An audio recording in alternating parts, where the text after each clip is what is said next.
Okay, let's just jump right in. If you're any kind of horror fan, you absolutely know the 1973 classic, The Exorcist. I mean, it's routinely ranked as one of the most terrifying movies ever made, right?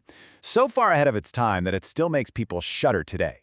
But here is the crazy part that we're diving into in today's explainer. As scary as all that Hollywood dramatization was, the actual, documented 1949 case that inspired it all, it is arguably way more chilling. So we're going to strip away the fictional stuff added just for cinematic shock value. You know, there was no projectile green soup, no 360-degree spinning heads, and the victim actually wasn't a little girl named Regan. Instead, we're going to look directly at the real, documented events. Let's get into the true story. To really grasp what went down, I want you to just picture this for a second. It's the middle of the night, your whole house is dead asleep. And then, suddenly, from one of the bedrooms, you hear this really distinct scratching sound. At first, you'd probably just dismiss it, right? Maybe it's a mouse in the walls, so you try to drift back to sleep. But the scratching comes back, and this time it's accompanied by the unmistakable sound of someone crying.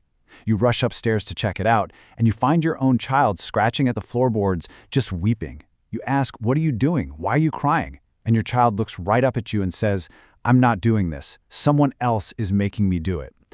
Man, that is exactly how this total nightmare began back in 1949. The victim at the dead center of this horrific ordeal was just a 14-year-old kid. Now, to protect his family from the insane amount of public scrutiny surrounding this bizarre case, his real identity was kept hidden and he was given the pseudonym Roland. And the thing is, Roland was completely ordinary. He was just a normal kid who went to school, joked around, played with friends, did his homework. There was absolutely nothing unusual about him before all this started. Section 1. The Ouija board. So, how on earth does an ordinary teenager end up at the center of a mystery like this? Well, it all started with something disguised as just innocent fun. Roland's mom had a sister named Harriet, but everyone affectionately called her Aunt Tilly. One day, Aunt Tilly comes over and she notices Roland is spending a lot of time just studying and playing by himself, so she gives him a Ouija board, telling him it's a fun game where he can communicate with spirits. Roland plays it, thinking it's a total joke. He had absolutely no idea what kind of door he was opening. Now, shortly after this, Aunt Tilly unexpectedly passes away. From a skeptical standpoint, parapsychological investigators later suggested that Roland's deep trauma and grief over her death might have actually triggered a severe psychological response, because it was right after she died, while Roland was feeling incredibly isolated, that those terrifying 3:30 a.m. scratching sounds started in the house. And it didn't just stay at home. Soon enough, violent disturbances and weird voices were literally following Roland all the way to his school. Can you even imagine the sensory overload his parents were dealing with? The 3:30 a.m. scratching and that unexplained crying essentially became a horrific nightly routine. But the real turning point for his folks happened when Roland's mother, who was just desperate for answers at this point, called out into the room.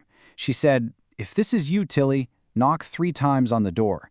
And you guys, immediately, 3 loud knocks echoed right through the room. But it definitely wasn't Tilly. Whenever Roland would speak during these episodes, it wasn't the voice of a 14-year-old boy. It was this terrifying, demonic vocal tone, and he was speaking in languages the family couldn't even recognize. Section 2. Beyond psychological help. At this point, the family was understandably desperate. Roland was throwing things at school, acting super aggressively, and speaking in those unearthly voices. They needed answers. And naturally, their first instinct was to turn to science and medicine. Step 1, they took Roland to a psychologist. And looking at it from a purely scientific viewpoint, the doctor actually declared the boy was 100% fine. The doctor likely figured the acting out was just a mundane, attention-seeking behavior triggered by his grief over his aunt. But his mother obviously wasn't satisfied with that answer because she was the one living with the nightly terror. So, step 2, she reached out to a Lutheran minister, Reverend Luther Miles Schulze. Reverend Schulze listened to their incredible claims and decided to approach the whole thing really methodically. He actually invited Roland to stay overnight at his own home so he could personally observe what was happening. So, Reverend Schulze decides to observe the boy overnight. After putting Roland to bed, Schulze suddenly hears a massive commotion and runs in to see this heavy wooden bed physically shaking violently. He then asks Roland to go sit in a heavy rocking chair. Now, a normal rocking chair just rocks back and forth, right? But Reverend Schulze watched in absolute horror as Roland's chair started spinning in impossible, completely circular motions, literally defying physics entirely. Then Roland was physically thrown from the chair onto the floor, and these mysterious deep scratches began appearing seemingly out of nowhere all over the boy's body. The Reverend realized immediately that this was way beyond his expertise, and he advised the family to seek out a Catholic priest. Section 3. The exorcism begins. The secular science of the psychologist had totally failed to give them answers, and the initial religious observation proved these phenomena were violently real. It was time for a formal battle. So here are the key players who assembled to tackle this. Father Hughes was the very first Catholic priest to evaluate Roland. When Roland was just sitting in his office, a heavy desk telephone violently flew all the way across the room and smashed, and Roland started speaking in that demonic voice again. Father Hughes immediately alerted the Archbishop, who was the ultimate decision-maker, and he authorized Father Bodern to step in as the primary exorcist.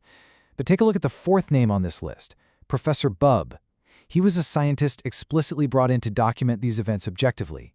He was there looking for parapsychological explanations, things like latent telekinesis, or maybe even just really clever trickery by a troubled teenager. During Father Hughes's initial prayers, something incredibly disturbing happened. Now, unlike the movie's super theatrical "help me" message rising up on a stork, the documented real-life scratches spelled out very specific words. As the prayers were being recited, welts and scratches literally began rising up from under Roland's skin, forming clear letters. It actually spelled out the word Louis.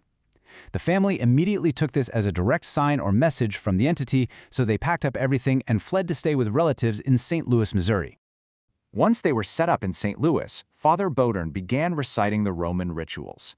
And this is where the investigators documented a truly terrifying duality. During the daytime, Roland was totally normal. He'd be outside playing, laughing, acting just like any ordinary 14-year-old boy. But the absolute second the sun went down, it was like a switch flipped. Nighttime Roland became violently uncontrollable. He would bite anyone who came near him. Witnesses even reported that the physical ground inside the house would actually shake during his outbursts. Section 4. The Final Hospital Battle. The situation was escalating rapidly and becoming way too dangerous to handle in a regular residential home. While Professor Bubb was busy making his parapsychological notes, a heavy lamp was violently hurled right at his head. They quickly realized the entity was just too powerful to fight in a normal house. They needed a highly controlled environment.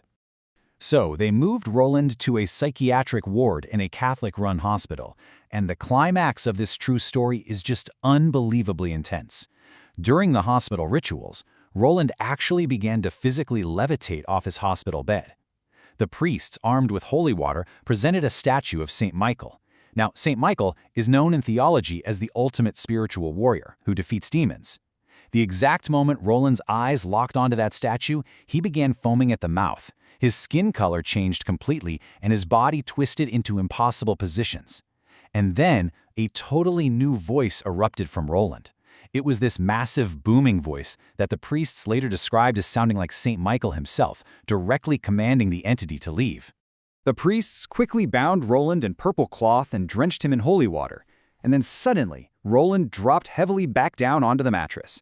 The entire room went dead silent, and Roland, using his own normal 14-year-old voice, simply said, "He is gone."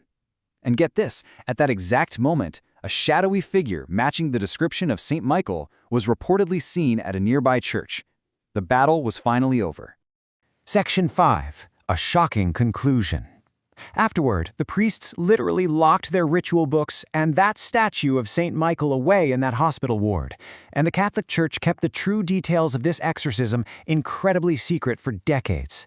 But honestly, what's really fascinating here is what happened to Roland after he finally walked out of that hospital. This right here is the ultimate triumphant twist to this extremely dark story. Unlike a Hollywood horror movie that almost always ends with some lingering sense of doom, Roland's life went completely back to normal. He graduated high school, went to college, and yes, you are reading that right, he actually became a highly successful rocket scientist for NASA. He went on to live a long, prosperous, completely ordinary life, and the paranormal activity absolutely never returned, not even once. So we've stripped away the Hollywood exaggerations, but the documented reality still leaves us with a profound, lingering mystery. Was this all a severe psychosomatic reaction from a grieving teenager? Was it latent telekinesis, or maybe really clever trickery? Or was this a genuine, terrifying, demonic encounter? When you look at the sudden escalation, the physical evidence, and the fact that he lived a completely normal life afterward as a NASA scientist, what do you believe truly happened to Roland in 1949? Think about it. Thanks so much for joining me on this explainer, and keep questioning the unexplained.